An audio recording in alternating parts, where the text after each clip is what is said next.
Okay, good morning, welcome back to Upload TV. Thanks for joining the Average Golfer and special guest this morning, Fraser, 4Golf, best club fitter around, I understand, mate. There's a few of us, so yeah. I like to think I've got that title, but I don't think the lads will be too impressed if I take that. But Fraser's on here this morning. He's going to give me a helping hand in trying to find a new driver. I've been with the TaylorMade M2 for, I think I've had this, I think it was latter part of 2015, so this was the first launch of the M2 driver. And I've got the privilege of hitting quite a number of drivers as they come out, as you well know, with the reviews, and I've just noticed, I feel that there's an opportunity to change and see some benefits, but I'm open with Fraser's help, and we've got Trackman as well this morning, and see if that is really the case or not. So I'm thinking, mate, G400 and the Epic driver, two of the big ones, do you think? Both been very good. The Epic this year has been very impressive, been very good for a lot of people we fitted this year. Wide range of golfers. Some people consider it to be the tour sort of head, but works really well. And then the introduction of the Ping G400, as always with most Ping drivers they bring out, it performs really well, easy to use, and it's, you know, it's a fan favourite for all the Ping people out there. Well, I think for me, and one of the big things is that driving is possibly the worst part of my game, and what I'm looking for is that little bit more stability that maybe I think the G400 offered me in the testing I did, but like I say, we're going to see that in numbers. So what I'm going to do, as ever, we'll move the camera. I've already hit some balls with the my TaylorMade M2, so we've got kind of a barometer to work from, and I'm going to hit some get a few balls going now with G400 and also the Epic.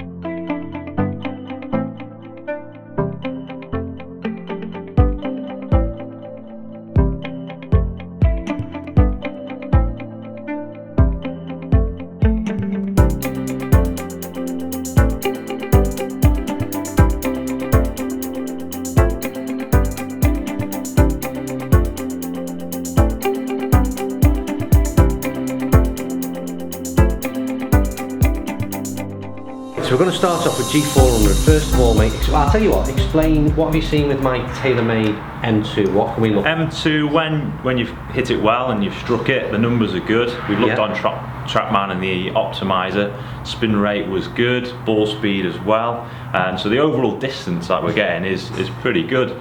The only thing that we've looked at and we want to improve on is the dispersion. We feel that, as you said, that's my issue, the stability, we're looking to try and improve on it. So if we can maintain the numbers you're getting with your aim2, hit it straighter, I think we're on to a winner. Well, that'll do for me. So we're going to start with the Ping G400. And how's it set up, first of all? What's the shaft we've got in this at the minute? So with the Ping one, we've got the outer stiff with the neutral 10.5 head. There is 3 options in the Ping that people may have seen. Because of your natural tendency to go a little bit left, the SF Tech draw bias is not what we're looking for. No. The LS Tech is great, low spinning, but I think the neutral head, it's going to offer us a little bit more stability in the head. So we're going to try it with this shaft to start with. Any changes needed, we'll make them as we go.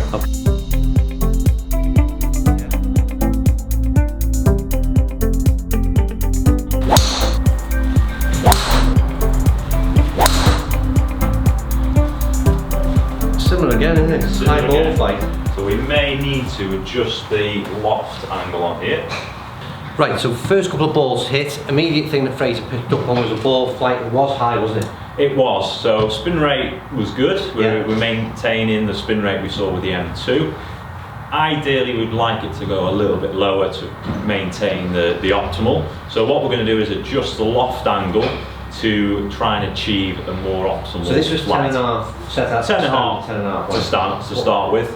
So what we're going to do, we're going to try and change it, reduce the loft angle on there now, and then see the effects on there as well. Okay. We're going to stick with a 10.5 head, but what we're going to do, we're going to reduce the loft using that. What some people may find is when you reduce loft on these clubs with the adjustments, it will fractionally open the face. So for you, I think it's going to help with the ball flight we have. So it's a slightly open address.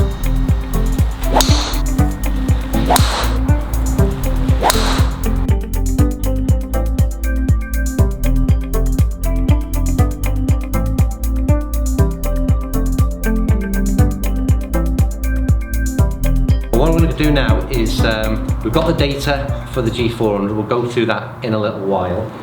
Fraser's just altering the Epic down to a similar sort of loft, I assume, is it, to what we had? We're going to put it on the same sort of loft as the Ping. The only thing we're going to have to test it first because the drivers will react slightly differently, so once we've done that we will adjust it accordingly to achieve similar sort of launch parameters. And what's your setup as? We've got Fujikura and a stiff again? Fujikura stiff in this one. We've got it on a neutral weight at the back. It's not the Sub-Zero that we're trying, so if we need to adjust the weight at the back as well, we'll look into that as well, and then if we need to adjust the loft settings again, we'll see how the Trackman numbers come out to suggest. Okay, so here we go, let's hit some balls with the Epic. The Epic's been very, as I said before, has been very good. The ball speed, what we're finding off this one, tends to be a lot higher than most drivers out there. It's what they pointed out in, if you read a lot of their sort of product analysis, it's what they talk about the jailbreak, gaining ball speed. And when we talk about ball speed, it also makes it quite forgiving. The off-center shot, you're still getting good numbers out of it, and that's why it's such a popular driver this year. You've got this one in the bag, haven't you? I certainly have. Yeah. First few rounds took a bit of time to get used to it, but after that I've been very impressed with it. It's been a great driver.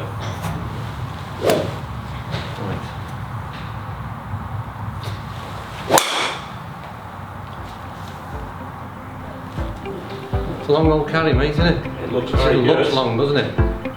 Good hit. Yeah.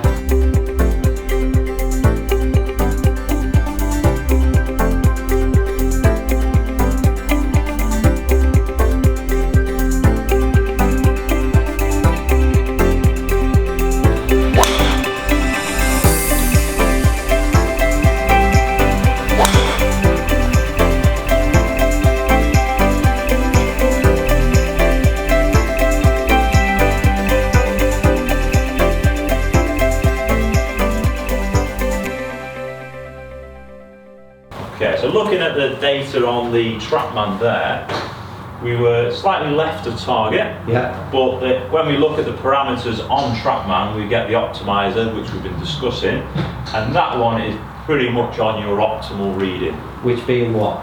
So 262, was it something 265? That one there, total was at 273. Right. And looking at it, smash factor, when we talk about the efficiency and the ball speed as well, the ball speed there was 149, so we've seen some good numbers on there. Spin rate at 2000. Low spinning as well. And then the launch angle again, for your swing, because we've got to look at how the launch angle is affected with your swing, it's on the optimal reading for that as well. So distance-wise, it's very impressive on that last shot.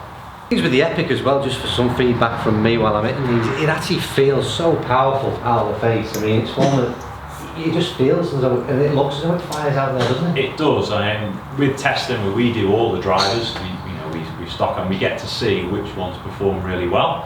And again, every time we test it, it does come out with one of the best in terms of ball speed. It's not for everyone, it doesn't work for every golfer out there, but we are finding the vast majority it's working really well. What did that do in terms of ball speed? Ball speed there, again, 149. Which is high again, isn't it, for me? Which is high again. One thing I'm noticing, the spin rate is lower than the Ping. Right. What we're seeing a slight right to left, but it's a good ball flight. The beauty of the Epic as well, the one that we're testing, we have got the adjustable weight. So if we want to affect the ball flight in any way, that's the advantage over this compared to the Ping. Would you make any amendments at this stage based on what you're seeing? If we're looking at that ball flight, you have got a tendency to go right to left. We've just got to make sure we're not going to see an over, draw towards the left or even a hook. So we could even set it on, a slight fade to try and minimise the amount of draw. We'll have a go. Well, go see what it does.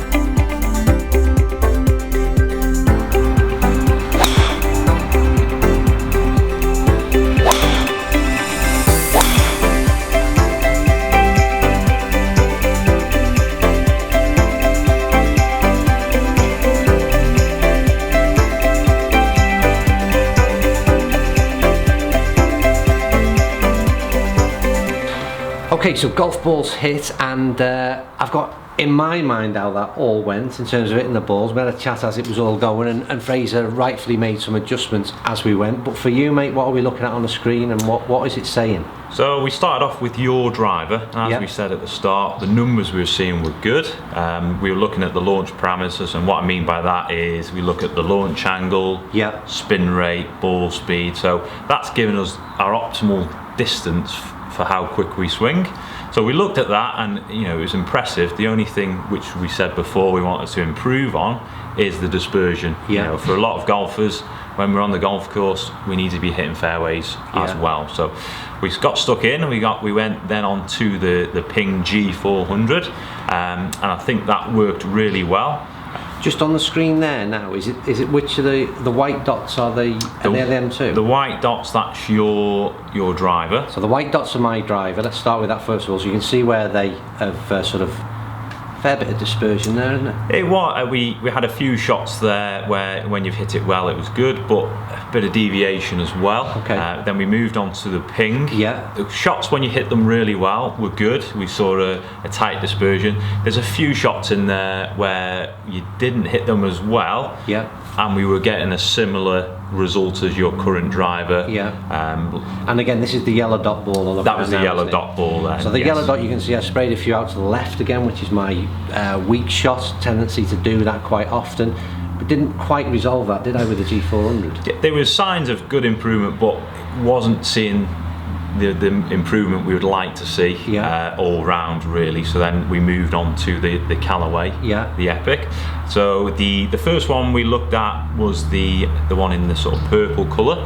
So that was on the neutral weight. We hadn't moved that at all. So if we look at that, I mean, the dispersion is very good. Okay. There's an improvement. All right, so you've changed. I'd lost that then for a minute. So on the screen you've got the purpley pink colour, and then you made an amendment. We're going the orange was a different setting. When we tried the fade. So we started with the purple, neutral weight. One thing we had to look at is when we go on here is the way in which Andy comes into the ball. So what I mean by that is we relate to club path. And that's the path of the club which is entering into the ball. And we looked at Andy's airs at 2.9 right, so it's slightly in to out. And then with the face to path, and what I mean by that, that's the relationship of the head, the way it's coming into the path. So that's creating curvature of the flight. If we relate it to the flashing purple one that's on the screen there, slightly left of target. But then when we look at the optimizer on the screen here, we're seeing a good result. So ball speed is very good. So ball speed, just where are we there now with ball speed? On the screen, so just here, 149. We've got a good launch angle, and this again is for your swing. This is not for everyone. This is what we'd recommend, and this is what TrackMan does. It gives a recommendation for you. And we're at 11.6 on that one, which is recommended. And then we look at spin as well. That's at 2006, good spin number, which is a really good spin number. And we look at it as distance on the screen here, and we look at it on there. There has been an improvement over distance. It wasn't the thing we were looking for from the start, but if we look at it, dispersion and an improvement in distance, length as well, that we're on to a good improvement. And I wasn't expecting that either, to be quite honest with you. I came in probably with my mind set on the G400, if I'm being honest, and because I thought it was the more stable club, but I've seen quite a few balls here this morning before we started, and the likes of the Epic, the dispersion was good, wasn't it? It was long, but also it was good. We mentioned about ball speed and we talked about distance, but the big gain and what we saw over the G400 was the straightness we were getting on, and because of your draw on there as well, we even tried on the colour on the screen here in the orange. We tried adjusting it, and what we're trying to achieve there with the adjustment is what we talk about, the face angle. So the relationship between your club path, your face angle, and the curvature we're going to achieve from that. So we opened it up a little bit. We opened it up a little bit just to have a little bit of a test to see the end goal, which we all look for, which is the ball flight, and seeing the result from that. The result was what we'd expect from that. There's a few shots to the right, but what we did see, there was a slight reduction in distance. And that being because of the spin rate, we did draw a few left of target, and some may argue a little bit of a hook, but I think on a golf course most people would be happy with those shots. They certainly took that. With a higher, the distance was good as well. On the, this one here hasn't got the blue suggestion there, but the ball speed is good. And then again 2,202 on the spin rate, so again down low. Against the ping in the M2 we're seeing an improvement on ball speed, and we're also seeing an improvement on spin rate.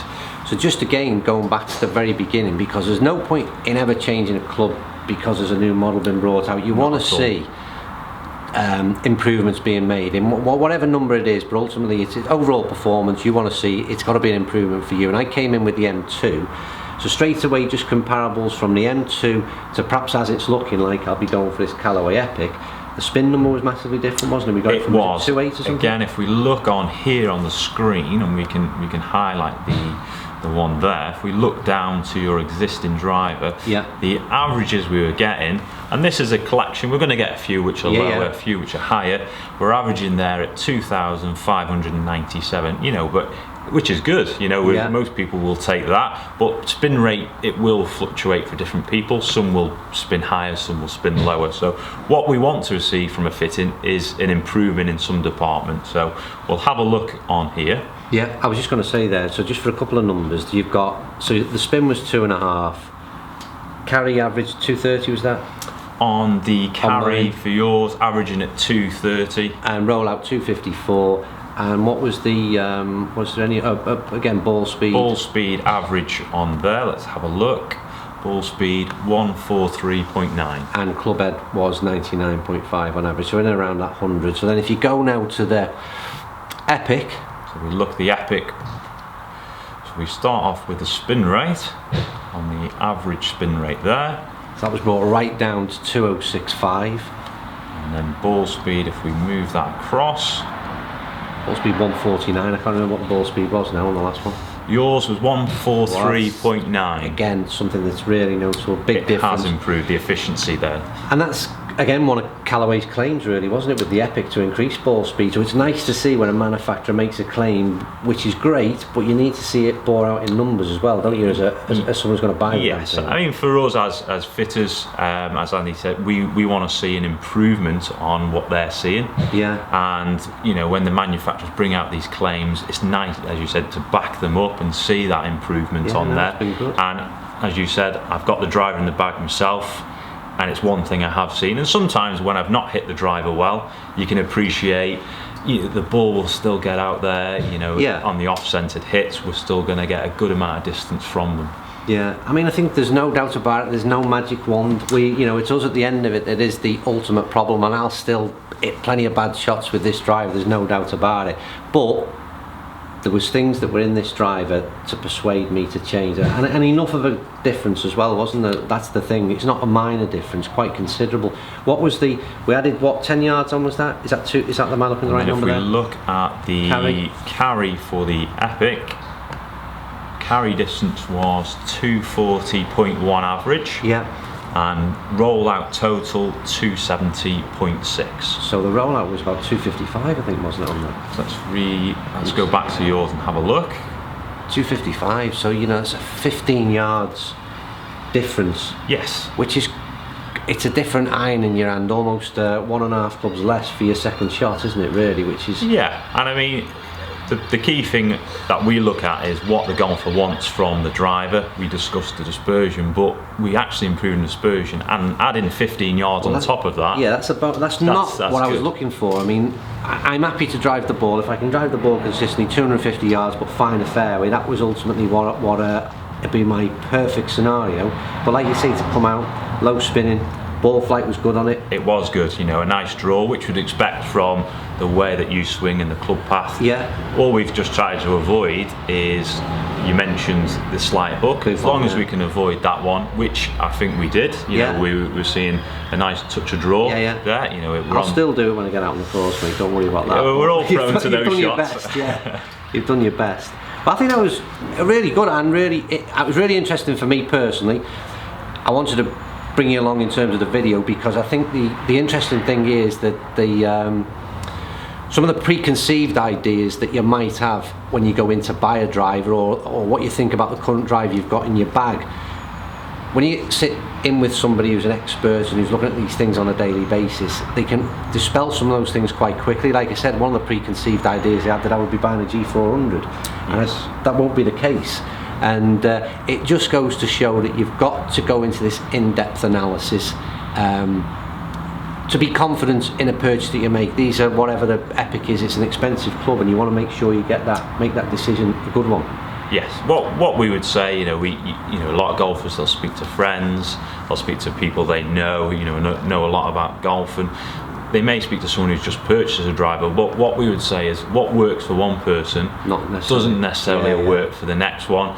You might speak to a guy who's got similar club head speed to you, and you think, I'm going to get the same shaft. It doesn't quite work like that. You've really got to experience the club, because at the end of the day as well, you've got to like the feel of it, the look, and a fitting. It gives you that opportunity to try the club, see the differences as we've seen with the Ping and the Callaway, and it just gives you that confirms, it gives you the confidence, doesn't it, really, to make that purchase. So it was really good, really enjoyable. It was great work from Fraser. It was spot on, and obviously I've never used TrackMan either. I used the SkyTrack, and the TrackMan was superb in terms of the data it threw up and helped make this decision. So it looks like, mate, I'm going to have to get my hand in my pocket and buy the... Have you just sold me the most expensive club in their shop? Is that the idea? I think it's one of them. Yeah. I've been had off. You've fixed these numbers, haven't you? I wish I could. No, spot on that. Hope you enjoyed it. Thanks for watching, and I think that's pretty much us. So thanks to Fraser, thanks to 4Golf, and next time you see me on the fairway, I might have the Callaway Epic in my bag. So anyway, thanks for watching. Thumbs up. Any comments you've got for myself or for Fraser, because I'm back here every Monday morning, so if there's any comments there that you want to fire at Fraser, I'll ask him to put some replies and some responses in next week. So that's it. See you soon.